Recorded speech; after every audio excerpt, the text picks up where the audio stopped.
नमस्ते एवरीवन। मैं astro fashion से आज हम लोग बात करेंगे बुध ग्रह के बारे में। बुध ग्रह हमारे बर्थ चार्ट में सूर्य के साथ रहता है या सूर्य के एक ग्रह आगे पीछे रहता है, क्योंकि ये सूर्य से नज़दीक ग्रह है। इसलिए ये आपको कभी भी जब किसी के भी बर्थ चार्ट में मिलेगा ना, तो या तो सूर्य के साथ मिलेगा या एक ग्रह आगे पीछे। और यही कारण भी है कि बुध ज़्यादातर कुंडलियों में अस्त भी रहता है, क्योंकि सूर्य की रोशनी तो कोई देख नहीं पाएगा। तो जो किसी भी ग्रह की ऊर्जा होती है, जब सूर्य के नज़दीक होते हैं तो सूर्य की रोशनी की वजह से वो दिखते नहीं हैं, जिसे हम जनरली लोग अस्त कहते हैं कि अस्त हो गया। वो रहता तो है ही ना, बस सूर्य की रोशनी इतनी तेज़ रहती है कि वो दिखता नहीं है। अब बात करें तो बुध ग्रह एक बेबी प्रिंस प्लैनेट है। Baby Prince planet in the sense कि जिसके साथ बैठता है उसी की तरह वो प्रभाव देता है। जैसे शुक्र के साथ रहेगा तो क्रिएटिव हो सकता है, गुरु के साथ रहेगा तो मैच्योर और ज्ञानी हो सकता है। जैसे गुरु के साथ रहते हैं तो कहते हैं ना कि एक बच्चा जब फादर के साथ रहता है तो डिसिप्लिन रहता है कि पापा घर में आ गए। तो ऐसा नहीं है कि पापा मतलब एक हिटलर है उनके लिए, बट एक इम्पैक्ट बनाने के लिए कि पापा घर में आ गए, अब मुझे डिसिप्लिन रहना है। टीचर्स के साथ स्कूल में वो वेल बिहेव्ड रहता है, तो उसी तरह गुरु के साथ रहेगा तो डिसिप्लिन रहेगा, ज्ञानी होगा। चंद्रमा के साथ रहेगा तो चंचल होगा, क्योंकि चंद्रमा भी चंचल है, अस्थिर है, मन है। और बुध तो बच्चा है, तो बच्चे तो चंचल होते ही हैं। तो इसीलिए ये बुध ग्रह जिस ग्रह के साथ बैठता है ना बर्थ चार्ट में, ये उसी की तरह प्रभाव देने लगता है।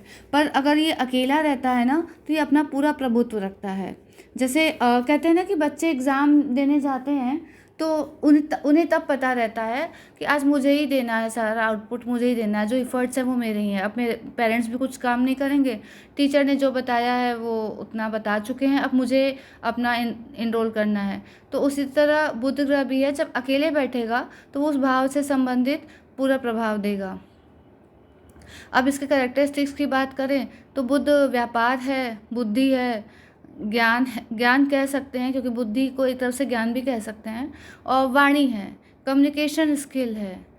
कुछ लोग जैसे किसी के अगर बर्थ चार्ट में बुध खराब होगा ना, तो अचानक से व्यापार में घाटा, व्यापार मंदा हो जाना, उधार दी तो निकलना नहीं, पेमेंट ठीक से ना मिलना, ये सब बुध का होता है निगेटिव इम्पैक्ट। दांतों में अगर प्रॉब्लम आती है या दांत खराब होते हैं तो ये बुध के खराब होने की निशानी है।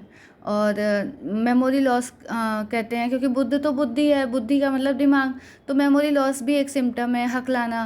तो ये सारे बुध के सिम्टम्स हैं। इंडाइजेशन, स्किन इश्यूज़, ये बुध के सिम्टम्स हैं खराब होने के। और बुध जैसे कहते हैं ना कि वाणी पे कंट्रोल करिए, इसकी सबसे बड़ा उपाय है वाणी पे कंट्रोल करिए, अब्यूसिंग लैंग्वेज मत यूज़ करिए।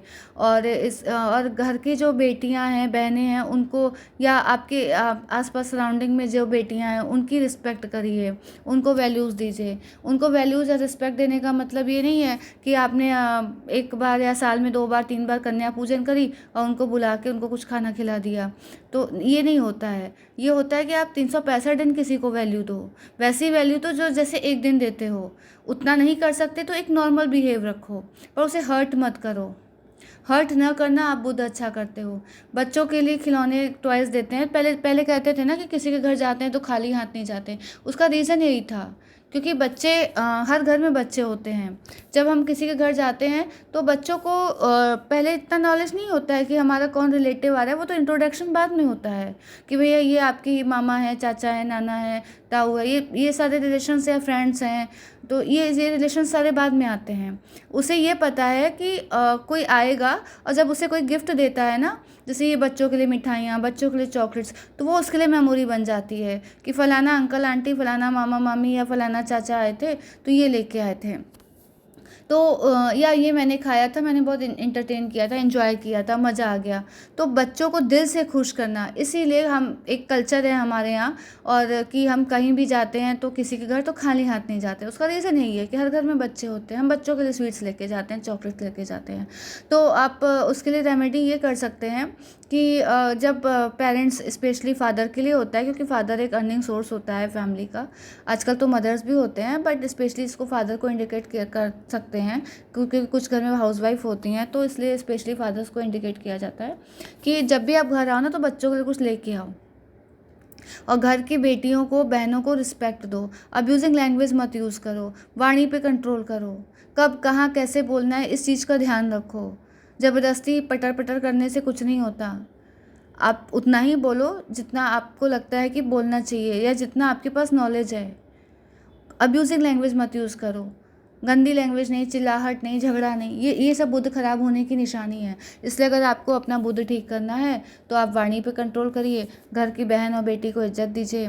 बाकी भी बच्चों को इज्जत दीजिए। बेटियों को इज्जत दीजिए, लेकिन किसी एक दिन नहीं, सिर्फ अष्टमी नवमी पे नहीं, सब दिन, 365 दिन।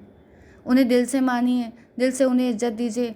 ग्रीनरी करिए, हरियाली रखिए अपने आसपास। अगर आप बुद्ध ठीक करना चाहते हैं तो नंगे पैर घास में चलिए। सुबह के टाइम चलेंगे तो ज़्यादा अच्छा।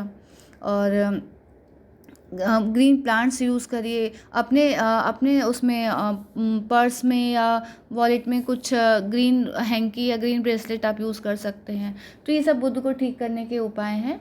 Thank you.